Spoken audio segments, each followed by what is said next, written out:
So there is a little bit of an uproar in the Call of Duty community at the moment to do with microtransactions and the point we have gotten to with them in Black Ops 6. The two big issues that I've seen brought up are the price of them. We have gotten to the point, and to be honest, we've been here for quite a long time now, where a bundle that includes some weapon skins, a character skin, and a couple of other cosmetics will cost you 1/3 of the game, around $20. Black Ops 6, if you just buy the standard version, will cost you $60. And the other complaint I've been seeing, the kind of gotcha moment, we knew this was going to happen, is to do with gobblegums being purchasable using COD points, which of course you buy using real life money. These are really two separate issues if you see them as one, but at the same time they're not, because it's all to do with the state of microtransactions in Call of Duty. You would think by now people were used to it. It wouldn't come as a surprise that there's an option to purchase gobblegums, or certain bundles can cost $20, but it seems like it's still a talking point. And who does the responsibility lie with? Is it us, the consumers, who keep purchasing this stuff? Is it the developers or Activision who set these bundles at crazy prices? In my opinion, it's both. And the reason I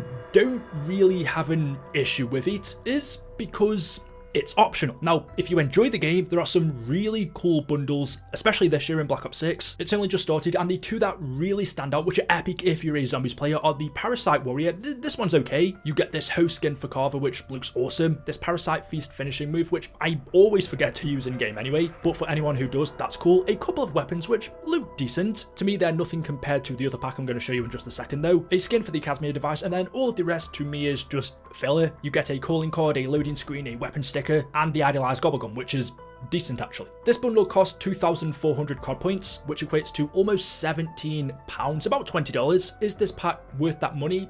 That depends on you. The host skin on its own is really cool, but that alone isn't worth $20. However, the iDead Mastercraft bundle, I had to give in, and I brought it because this is one of the coolest bundles I've ever seen in Call of Duty, or a video game altogether. Being a massive zombies fan and seeing some of the stuff in here, I just had to have it. I will say though, because I purchased, I think it was called the Vault Edition of the game, I already had enough COD points to buy this for free. It cost 2,400 just like the other one. If I didn't already have those COD points in my account, I don't actually think I would have brought it, because I don't like spending real life money in video games. I don't like purchasing microtransactions or giving into that. Besides from buying the base game, it's just something I stopped doing a long time ago. So even though this is an awesome bundle, if I didn't already have those COD points in my account, I don't think I would have purchased it.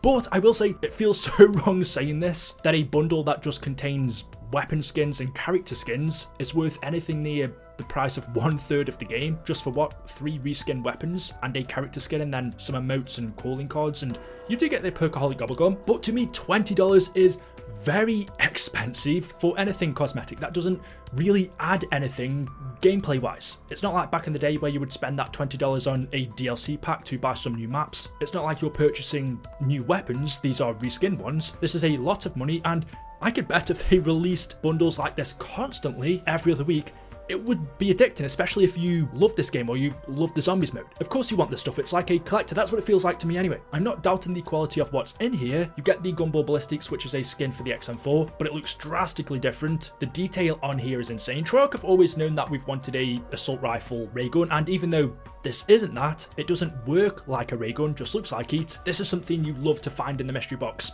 for free. You also get the Repairman Weaver skin, which again you just zoom in on and see all of the little Easter eggs, the perk cans on his belt, the patches of old zombies maps on the side. There's one for Dreisendrache, Shangri-La, Shinonuma, Transit, Derice, Kino, Moon, Buried. On his back he's got things from within the Dark Ether, such as Ted the robot. And a cool little detail which you might have missed is, considering this is a skin for Weaver, they also added in tape over one of his goggles to represent his eye patch. That's an amazing skin full of Easter eggs. The Zaptastic ray gun looks quite cool, along with the Big Boomer shotgun, and then everything else I'm not too bothered about. Like I said, calling cards, loading screens. You do get Perkaholic with it, which is probably worth some COD points in itself, just because it's that rare and arguably the best gobblegum in the game. Is this bundle really worth $20? As a zombies fan, I'm inclined to say yes. As a regular Call of Duty player, I don't know, and the reason I'm kind of skeptical to say no, this is a rip-off, is because there are even more expensive bundles that you can buy, such as this one, the Dragonforge one for 3,000, which to me, as someone who's only interested in zombies and that not being zombies related, isn't worth it. In order to get those 3,000 COD points, if you don't have any stored, you need to either purchase 5,000 or 2,400 and then another 1,100. So that bundle is going to cost you about £25, $30. Now to me, that is a scam. I remember during Black Ops 2 when new weapons were first introduced into Call of Duty and they would cost something like, wasn't it £4, $5, maybe even less than that. That was a good price, but there's not a chance you would get anything like now. In fact, the equivalent would be this Gobblegum pack, which costs 500 COD points, and you get 2 Wonder Bars, 2 Crate Powers, Respin Cycle, Who's Keeping Score, and 2 Cashbacks. Bearing in mind that you can earn Gobblegums in BO6. Besides from Wonder Bar, I don't think it's worth paying for any of those others. But the question is, should they even be purchasable in the first place? The Gobblegum system, I really don't care about because you can earn them free in game, but when it comes to the bundles and COD points, well, that's a different story. We have gotten to the point in gaming now where microtransactions have become so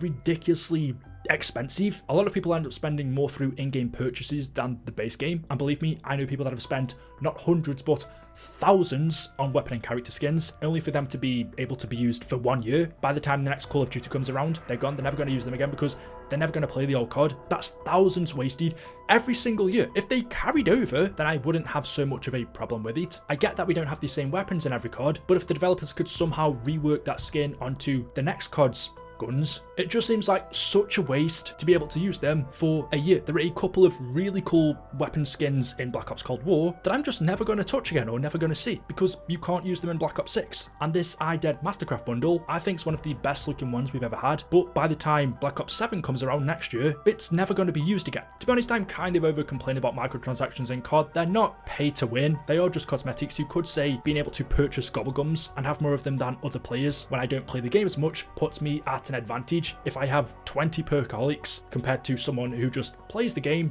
hadn't purchased them, and only has one. That gives me the advantage of completing an Easter egg before them. I can see that side of the argument, but I still don't think being able to purchase Gobblegums is pay to win.